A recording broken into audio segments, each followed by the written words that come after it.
Some people say the Cinderella Castle at Disneyland is haunted. I'm not saying that just because Disney has a very intense legal team, but some people have said it, and they think it goes against everything that Disney stands for.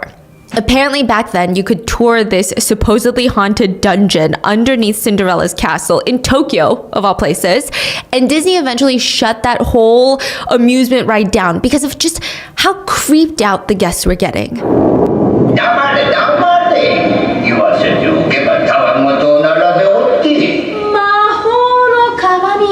Their objective was, let's bring them in, show them these dungeons, and it'll be scary, it'll be spooky, and then we're gonna have a happy ending. But people were genuinely terrified. There was something about the energy in that castle. Some people say the one in Disneyland in California is also haunted. There's just something about Cinderella's castle that either people romanticize it or they think nothing is that perfect. Something about that place is sinister. It goes against everything Disney wanted, which is to make this castle feel like romance. Feel like you need to propose right now to your loved one in front of it. It feels like a happy ending of Fairytale, which is very interesting considering the fact that the real life castle that Disney was inspired by, the Neuschwanstein Castle in Germany, it's got some dark past attached to it. Once upon a time, there was a mad king. His name is King Ludwig II of Bavaria. And if I were to be nice about it, they would call him the Fairytale King because he lived in his own little Delulu land. He lived in his own little fairytale land. So 2 years into him becoming king, he loses this big war to Prussia. And instead of being like, hold on, let me face reality. Bavaria is going down the toilet. I lost to Prussia. Let me be strong to my subjects. He decides, no, I'm gonna live in my own fairy tale. I'm still going to rule over the biggest court of all the lands. So he loses himself in building this insane castle on this rocky cliff edge. It's like, I mean, if this were a villain horror story, it would be the villain's lair. But he was like, no, I want it to feel like Prince Charming's home.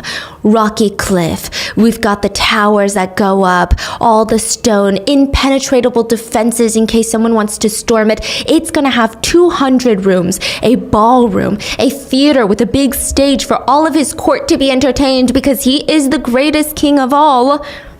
This would be the Mad King's private escape from reality. And in this castle, he would be the ultimate king. He would actually dress up in medieval royalty clothing. Yeah, as Bavaria, his true reality, struggled with the loss of Prussia. King Ludwig continued to play make-believe, so he loses himself completely in this castle. He was driven mad. He starts borrowing insane amounts of money from foreign courts, going into debt, losing sleep over which room had to be painted what. He wanted each tower to look imposing, look straight out of an episode of Game of Thrones. And the fellow men of his court realize, this man is losing his mind. We are struggling, and the king is playing dress up on his cliffside castle. They decide he can rule no more. He was deemed unfit to rule by his own personal psychiatrist, diagnosed with madness, dethroned, and he was evicted from his precious castle. 3 days later, he was found mysteriously dead. It's suspected he was either murdered or he was a murderer. The King of Bavaria was found dead in the lake next to a psychiatrist who had defensive wounds all over his body. It was clear that the psychiatrist was killed, but what about the king? Did he kill his psychiatrist before ending his own life? Was it an accident, or were they both killed? Was King Ludwig really even mad? I guess we're never gonna really know the answers to these questions, but just weeks after King Ludwig's death, the castle was open for tourists. Oh, wow. Yeah. I mean, since that quick. That quick. And since then, it has become one of the biggest tourist attractions in the whole world. More than 61 million people have visited this castle. More than 1.3 million people visit this castle annually. During the summer months, you can expect to see about 6,000 visitors per day because they just want to look at the true real-life Cinderella Castle, the Fairytale Castle. I mean, it's beautiful. Despite its kind of sordid history, it's really pretty. I mean, you go up this massive cliff. I mean, typically with a tour guide, the best view of the castle is from this bridge that's like 200 feet in the air, suspended over the cliff. There's like waterfalls, there's a ravine. It's really breathtaking. I mean, just looking at the pictures. And then you see this castle with grayish exterior, these circular towers and intricate balconies, detailings, the windows.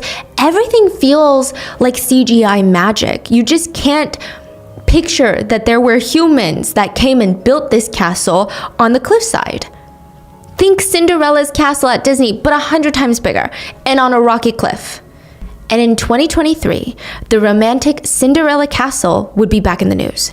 Not because of Disney, not because of an alleged haunting, but because an Asian American tourist was allegedly assaulted and murdered at the real-life Cinderella Castle by a man who was just really into Asian women. As always, full show notes are available at rottenmangopodcast.com.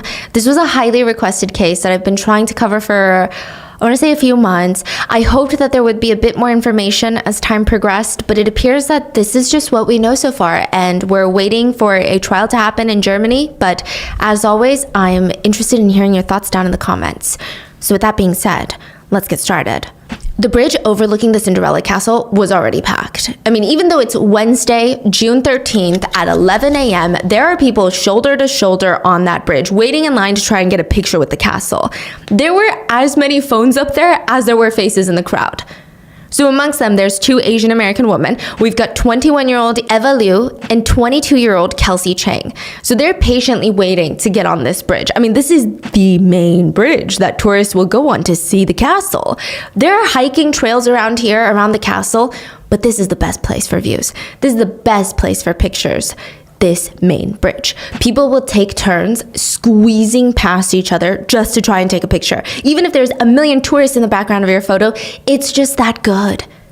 And then maybe when they're done taking that picture, they just take a second to stare at this castle. It was everything that everyone online said it would be. It was a million times more beautiful in real life. So Eva and Kelsey, they start walking around this area. They're taking in the fresh, sharp mountain air, taking pictures, hearing all these tourists giggling and talking in all these different languages. I mean, the energy there that day particularly was very heartwarming. Everyone just wanted to see a real-life castle. There's nothing tense about the situation. I mean, everyone's having a good time. There's families, there's kids. So Eva and Kelsey, they start walking around looking for the perfect shot of this castle. And they hear this voice. "You girls American?" The girls turn around and this man, I mean, I don't know how to say this nicely, but this man looks like the poster child for an American man. I'm an American. I was born here, so can I say that? You know how Europeans say that they can sense? Their spidey senses start tingling when there's like an American tourist even a mile away. They can spot one out in the crowd like that. That was this guy. He's wearing a baseball cap, jeans, t-shirt. He has a goatee and a big smile on his face. They turn around and they say, "Yeah, we're American." "So cool, me too, I'm from Michigan." So he's like striking up this conversation with them, and I'm sure they're bouncing it back politely. "Oh, very cool, we've never been to Michigan." And the 3 start engaging in this conversation. It does seem like the man was the one that kept it going, but he wasn't creepy about it. He wasn't like, "Oh, what hotel are you staying at?" He wasn't asking all these intrusive questions. He just seemed really excited to meet another American while he was abroad, which is the thing. Like when we were in Switzerland, my dad was so excited to see a couple staying at our hotel because they were Korean.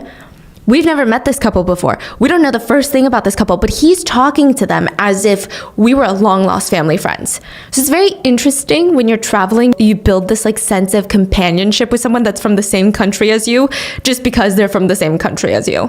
So the girls, they're engaging in the conversation, and there is, again, nothing alarming about this man. He seems very nice. He's also super knowledgeable about Germany in general. He seems well-traveled. He's telling them all the hottest local spots to grab food. He wasn't even suggesting, "Oh, why don't we go after?" He's like, "Oh yeah, if you guys have time tomorrow, you should check out this place." It was just a genuine conversation. And then he says, "Hey, do you guys want to see the castle from another viewpoint?" The bridge is usually the tourist spot, but like literally right over there, there's a really clear part of the trail where it just has the best view. It's kind of like a local secret. Last time I was up here, a local showed me.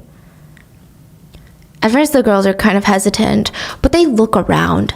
It's broad daylight. There are kids shouting. There are families taking pictures. I mean, like I said, there's, on busy days, 6,000 people visiting this tourist site in a single day. Everyone has their phone just left, right. Anything that's going to be caught on camera is going to be caught on camera here. It's one of the biggest tourist spots in the country, and this man has been nothing but normal and nice to them. Besides, if he's not that nice, they could easily call for help or run. There's a lot of people. So they go. They go with the man, and he starts taking them around the trail. And this trail has a bit of a curve that they hit. And it's got a lot of these overgrown, heavy trees. It was a moment where it's kind of, they're getting out of sight from the tourist. It's kind of hard to make out what's in front of you, what's behind you because of the curvature of the trail. So technically the area is surrounded by mountains and sharp cliffs, but it's actually really safe. It just kind of feels dangerous because we're scared of heights. No fatal accidents have occurred by the castle or surrounding the castle or even on the trails near the castle. Everything is very clearly marked. It's easy to keep a safe distance from any cliff sides or steep ravines. Very, very easy. So this is around 2:30 to 2:40 p.m. that they start making their way down the trail with this man. And somewhere along this trail, the man's demeanor completely changes. He goes from being the nice guy next door to just a monster. I don't know how else to say it. Kelsey was walking a little bit ahead and she heard a scream, turned around to see the man trying to violently assault, presumably assault Eva.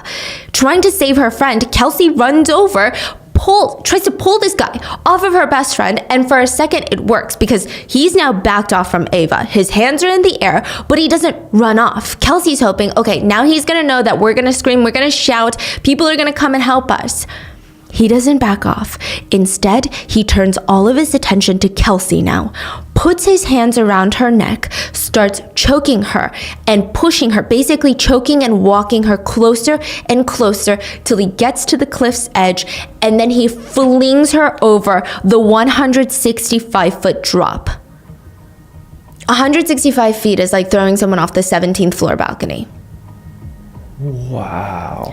The scarier part is this is a rocky cliffside. She could land on a sharp rock or a pile of them. I mean, she could keep falling down further. It's not like the bottom is 165 feet away. This is a very, very, very tall cliff.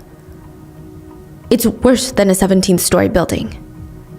So the man turns to Eva, who's trying to fight him off with everything that she has. She's completely scratching up his face, getting his DNA under her nails, but also leaving him with these bright red streaks just across his cheeks, his forehead. But once he was done with her, and it's not confirmed, but it's presumed that he either tried or did essay her, when he was done, he threw her 165 feet off the cliff as well. A complete stranger thought that it was his God-given right to use a woman for pleasure and throw two women off the cliff when he was done with them. So when news starts spreading of this case, people are pissed off. People are so pissed off at the audacity of this guy. They start going online and saying, okay, well, if it's an eye for an eye, someone throw this man off a cliff. And I completely understand the concept of an eye for an eye, right? A life for a life. But what if the two lives are not equal to begin with? That is the question that a lot of netizens have been having with this case. Troy Bowling is the man that we're talking about. He was known in his neighborhood for walking his cat on a leash. It is unclear if the cat liked it or not. Yeah, we don't know. You can do that?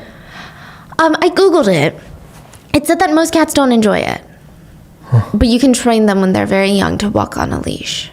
Oh, fascinating. It's fascinating, yeah. But that was pretty much what the 30-year-old man's favorite pastime was going out in Lincoln Park, Michigan, where he lives with his brother, and walking his cat.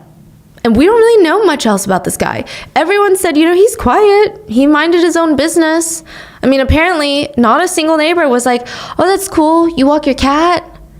Nobody even talked to him. They were like, he just didn't seem that approachable. But he didn't seem mean.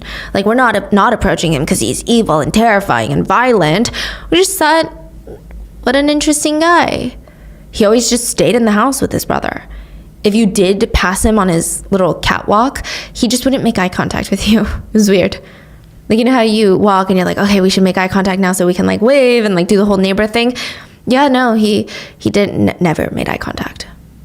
And then sometimes you just wouldn't see the guy for weeks at a time. I mean, nobody knew if he's in the house, out of the house, never lived in the house. It's weird. So yeah, we don't know what he was up to. That's what the neighbors are saying.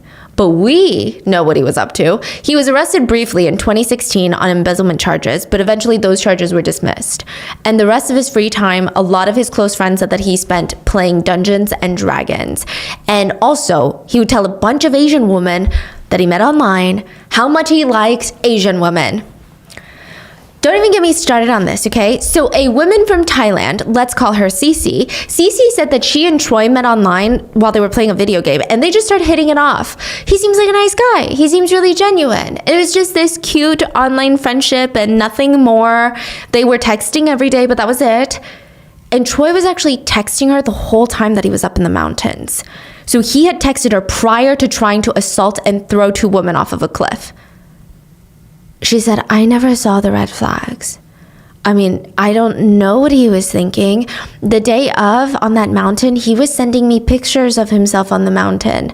He also told me about a random dream that he had last night. The text read, I had a dream that I was sleeping in the room and wanted to open the window to get a breeze. But it was too loud outside. And for most of it, I was watching my body, and I wasn't in my body, if that makes any sense. He texted her that while he was climbing up the mountain. And then he texted her, I climbed it. It went about 328 feet, only tree roots and branches for stepping and grabbing. Then he sent her another ominous picture. It was two people kneeling in a small area that seems really secluded that's overlooking the castle. And he texted, now I get to sit here and look at these two try and get the perfect Insta. So it's actually speculated that this is him scouting out locations that were secluded and easier to assault people in.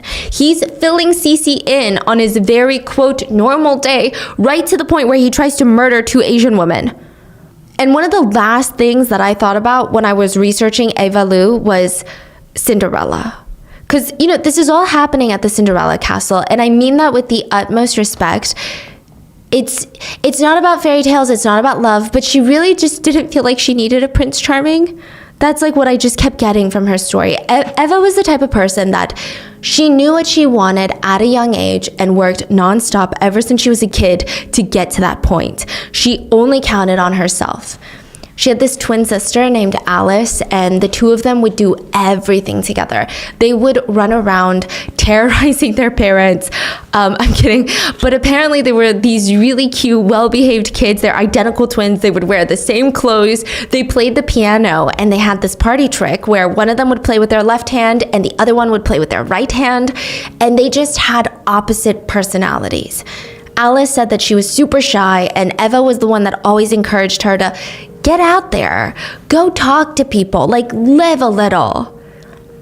They grew up in Canada before moving to the US, and eventually Eva would actually work her way into one of the most prestigious programs in the country. She studied computer science at the University of Illinois, which is ranked 5th in the nation for computer science programs. The first 4 being MIT, Stanford, Berkeley, and Carnegie Mellon. Wow. It's so impressive. Like the amount of things that Eva was able to balance during her life. She would study all day. During the weekends, she would volunteer at church. One time her sister walked in on her in the dorm room. There were 2 girls in Eva's room. One on the desk, one on the bed. Eva is tutoring the one on the desk right before her exam, and the other friend was having a mental breakdown on the bed, and Eva was alternating between helping one friend solve a mathematical equation and then turning around and trying to console her friend that everything was going to be okay. She's doing all of this while maintaining her studies and excelling. So she graduates from the University of Illinois and she secures a full-time position at Microsoft as a software engineer, which is insane. Like that's really impressive to have right out of college. She was going to start this year, July 2023. And between May, which is when she graduates, she's got the month of June. She's got most of the month of June before she gets into her first corporate job, and she's thinking, okay, why don't I do something crazy? Because once I get into this job, it's going to be years of me trying to climb the corporate ladder or trying to find my passion. This is my chance to be free. So she talks to one of her best friends who also just graduated, Kelsey Chang, and they decide, let's do a Europe trip. I mean, okay, it sounds crazy, but it's not really crazy because they earned it. They worked their asses off to get through school and they secured their future spots. And now they're just going to spend 3 weeks seeing the world. I mean, when else are they going to do this? Which, side note, Eva and Kelsey were really safe travelers. Not that it would matter even if they weren't, because it doesn't matter. Like, that's just victim blaming. But just to preface, they really were. So they were the type to not stay out after dark. They would review and plan their itinerary really well. They were constantly aware of their surroundings and really only headed to popular, populated, touristy spots. Again, nothing would have changed if they hadn't been doing that, but I'm just stating. So the first stop was Budapest, then Vienna, Prague, and now Germany was their last leg of the tour before they went home, which apparently Munich is one of the prettiest cities in all of Europe. They say that the architecture is breathtaking, the streets are beautiful, there's parks, scenery, lakes, forest, there's all these little cafes and shops around the city center. But more than that, it's internationally known as one of the safest cities for female tourists. So again, They're like, okay, this is kind of perfect because we're 2 girls traveling on our own. One of the last things that they wanted to do on this trip was visit the famous Cinderella Castle. June 13th, 2023, Eric Abernary from New York City. So this is a man from New York City. He was at the castle too. And he had never seen anything like this castle. Like, hear him out. The Brooklyn Bridge, beautiful. But this castle is something else. And the bridge that he's on, soaking in the sight of this beautiful castle, it was insane. And then all of a sudden, he sees this bright red helicopter just swarming, doing circles. He's like, that's weird. That's really weird. It's getting closer and closer and closer. What are they looking for? So he and other tourists, they start looking under the bridge, over the bridge. They're like, what is this helicopter doing here? And it's very loud. So people start rushing over. Suddenly the castle that they all wanted to take pictures of, meaningless. Now they want to know what's going on. Is it a mountain climber? Is it some sort of animal? Did someone fall? Eric starts scanning his eyes along the river at the foot of the mountain, and he sees 2 young women just on the ground. They look closer to teenagers than anything. One of them was moving but hanging onto a tree, so it looks like she was stuck in a tree or landed on a tree. The other one was laying motionless on the ground. So the crowd, they start dispersing. They start whispering in their own native languages since they're all tourists. And the red helicopter is loud, trying to circle the area nonstop. Rescuers are coming down on rope, being lowered into the dense tree-lined rocky cliff. It looked like they were sending down a claw machine, just trying to catch something, going up, failing, trying to go back down. It was weird. So the rescue mission for the 2 women, I mean, it was very difficult. The terrain is dangerous. It's impossible for normal police forces to go in and get them. So special alpine rescue missioners were used. And people were wondering, like, do you think the girls fell? Do you think they slipped? Didn't someone lure them over there? I felt like I saw someone go over there with them. When one of the girls was being lifted onto the helicopter, the rest of the tourists could see she was moving. Thank God, she was alive. Kelsey would call Eva's twin sister and say, Alice, he threw us off the cliff. While Kelsey was being rescued on a stretcher, she called Eva's twin to tell her that the man pushed them both off the cliff, and he had been trying to assault Eva. So that man was Troy Bowling. He was not that hard to catch. All exits out of the tourist spot were shut off immediately. 25 emergency vehicles were sent to the scene. I'm talking cars, helicopters, sniffer dogs, like everything. A lot of netizens speculate that Eva actually helped in catching their perpetrator. His face was bright red with all of these wounds from Eva, and it was pretty easy to pick him out from the crowd. And he was about to be charged with homicide. Kelsey had survived the fall, so she had fallen onto a tree. Now, even though she fell 165 feet, just like Eva had, because she fell on a tree at an angle, it softened the impact and helped her survive. She was responsive when the rescuers got to her. She was able to talk, able to communicate. This is kind of a crazy miracle. Falling nearly 165 feet, Kelsey only had minor injuries. Wow. A few bruises and scratches, as well as bleeding from like a shallow injury to her head. But other than that, Kelsey was okay. Eva landed just a few feet away from her friend, so nearly in the same spot, but she landed flat on the ground. There was no tree there to break her fall, and that would literally be the difference between life or death. We're not sure the extent of Eva's exact injuries, but she was unresponsive when rescuers arrived, and she would pass away the night of at only 21 years old. She stayed at the hospital morgue while her family flew in from across the world to be with her. They just wanted to bring her body back home. So the family, they flew to Germany, flew back to the US with Eva on Father's Day, June 18th, 2023. Eva's father said it was the most painful Father's Day of his entire life. And the worst part, the more painful part, is that German prisoners probably live better lives than the average free American citizen. Prisoners in Germany live in rooms. They look more like hotel rooms rather than prison cells. They sleep in proper beds, so not concrete bunk beds with mattress pads thrown on top.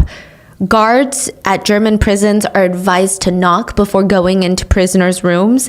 They have privacy. They don't have just bars.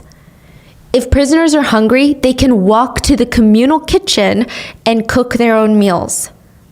They get paid for work. They have opportunities to leave the prison and hang out with their family, learn skills, get an education. They can even decorate their little hotel room. That's where he's at right now? Yeah. It said German prison cells look more like maybe dorm rooms at liberal arts colleges. You get phones in your hotel cell so that you can call anyone at any time that you want. You can even call the media if that's what you want. You get forks and knives, like real forks and knives. I mean, it honestly doesn't even sound like a prison, and I do just want to disclaim something. I think the US prison system is not great at all. I mean, I've been pretty vocal about wanting to learn more about the system in general and how it targets the underprivileged, and clearly Germany is doing something all right, since they have lower crime rates than the US, they have less reoffending criminals. But for this case in particular, a lot of netizens were angered that an American tourist killed 2 American citizens abroad. He should face American prison. Yeah. Why is he not here? Because the crime took place in Germany and there is no plan to extradite him to the US. Now, a lot of netizens are just really pissed off about all of this. I mean, the idea that he tried to kill 2 successful, hardworking women that would have been incredible figures in their communities, workplaces, and even just in society, just because he felt like it was his right to, just because he felt like he could and that he was above them somehow and he could just discard them like that as if like they're objects. So after all of that, he's going to be decorating his little hotel cell with construction paper art and eating snacks on his foam mattress bed while chatting on the phone. That's crazy. I mean, the idea of that to a lot of netizens was insane.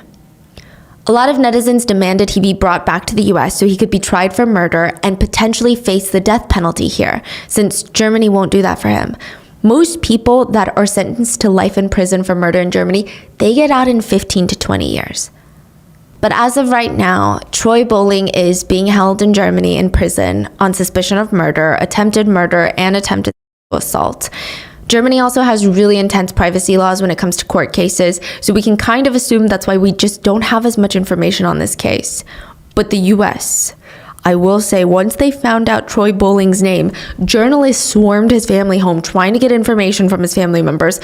One German reporter stated that when they went to Troy's mom and asked her comment on the incident, she claimed, "My son wasn't even in Germany." She pretended confused as if the whole thing was just a silly little situation of mistaken identity, which of course added fuel to the fire. I mean, more people wanted to know, who is this lady? What was she thinking? What kind of son did she raise? Is she part of the problem? So she knew it was him. Okay, that's what was reported. It was actually not the truth. The statement that she actually gave to the German reporter was, "We have to find out what happened, so we won't comment." And somehow it got really twisted in these news reports, and now it's kind of like this belief that his mom was going around like, "What are you talking about? My son wasn't in Germany." Yeah. Now, a lot of discourse around this case has been around the fetishization of Asian women, since apparently Troy told Cece from Thailand that he was into Asian women. The 2 women that he attacked and one that he killed was Asian. So it made sense to a lot of netizens. I mean, the connection, right? But here's what I find fascinating about this case. Which, side note, apparently he also told Cece that he was too logical and too private of a person to make friends and build connections. Listen, anytime someone tries to convince you that they're too logical, like run the other way. He portrayed himself to be this workaholic with a strict disciplined schedule. I don't know, it's just weird. But this is the fascinating part, right? Everyone said that he was never overly creepy. Everyone, people were tracking down old classmates, ex-girlfriends. Everyone said, he's not overly friendly, but he wasn't creepy by any means. An old classmate of his said, I remember he had very few friends and he just wasn't the type of person that you would go out of your way to have a conversation with because it just wouldn't go anywhere. He's a bit odd, very closed off, but never seemed like an angry kid, never showed any violent tendencies that I can recall. I mean, he was just quiet.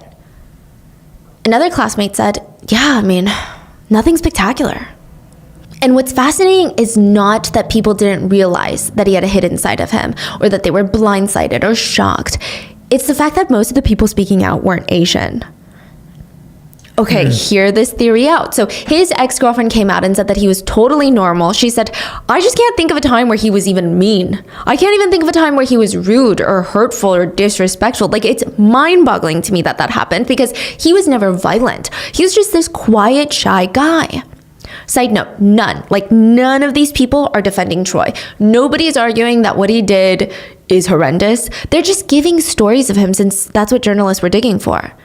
So this has nothing to do with them, but it is fascinating because a big part of Asian women fetishization is that Asian women, to a lot of these guys, are not seen as humans. So these men are typically known to treat women of their race with a lot of respect. But they almost treat Asian women like dolls. Yeah, I just don't imagine someone can flip a switch and just toss someone off the cliff. Yeah. What an action to take. He didn't snap. It's not even like just punching someone, right? Throwing someone off the cliff. That is crazy. Yeah, so that's why don't you think it's a little fascinating? The way that people are saying, no, he wasn't even violent. And I think because you weren't the demographic in which he felt these urges. And that's why these fetishes, they're dangerous, they're scary. He just probably didn't see Asian women as humans. That's really a big part of the discourse around Asian women being fetishized. They're often seen as objects. Like, there's this narrative ingrained in culture that Asian women are submissive, that they'll do whatever you want. They're soft. They don't mind doing domestic chores. They live to please. And there are some wild forums out there where men will talk about all these women, and I'm not saying that they're very respectful, but the ones that have these fetishes, when it comes to talking about Asian women, I swear it's some of the most vile stuff that you will ever see. There was this one guy who posted on a forum. He's posting about his own daughter. Okay? This is a white man posting about his own daughter. His daughter is Asian? Half Japanese, because his wife is Japanese, right? His own flesh and blood. And he wrote in the forum about how his daughter is a, quote, geisha doll, and he is contemplating assaulting her. His own daughter.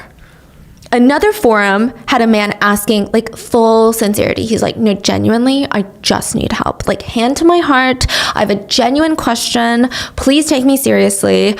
Can I still be a white supremacist if I want to sleep with East Asian women? What? Yeah. Huh. What a question. Yeah, but he was so genuine. Oh, guys, I'm really confused about this. In a separate forum, there was an article titled 12 Commandments Asian Women Must Follow When Dating White Masters.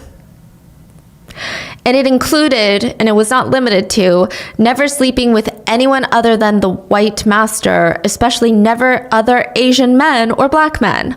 Also, if the Asian woman ever gets sick, gains weight, or loses her youth, or stops being obedient, they can be sold off or sent back to China or wherever they came from. So I just think it's a little fascinating. In other cases, people are saying things like, oh, I had no idea since he was so nice. And I'm like, yeah, well, you really never know when people do crazy things. You never know what they're thinking behind closed doors. But this one, a lot of the discourses, it doesn't seem like he was that good at hiding himself. Just all the people coming out saying that he was nice were not Asian women. So we genuinely don't know if he had been terrorizing Asian women his whole life. Mm-hmm. We don't know. And then another part of the discourse was, it's not even about Asian women, it's just the audacity. Like, a lot of women were so pissed because Eva worked so hard to get to where she was, and a man decided, hey, you know what? I'm just gonna throw them off a cliff because I'm not getting what I want from their bodies. How do you get to a point where that even makes sense in your head? So I guess we're just gonna have to wait and see how this plays out in Germany. During Eva's funeral, Alice, her twin sister, gave a really touching speech about how much Eva has been there for her. She had always been looking out for her and even provided financial support for her sister. Even they're the same age, they're twins. And she said, Alice, go focus on school. If you're stressed about money, I can work, I can send you money. I just want you to do well. Alice said, I've grown very accustomed to knowing that Eva will always be there for me. And at the risk of sounding like I'm in denial, I know she will always be there for me. A close friend of Eva's said, life is a bit darker right now. Eva had a bigger heart than just about anyone I've ever met, but I'm finding comfort in knowing that she's still here. She lives on in Alice and in her family and in her family members, and love doesn't go away because a person goes away. And that is the crazy story of the recent murder that took place at the real-life Cinderella Castle. What are your thoughts? I mean, this one I genuinely was at such a loss for words while I'm researching because, I mean, what can I say that hasn't already been said, right? What are your thoughts? Please leave it in the comments. And I will see you guys on Wednesday for the main episode. Bye.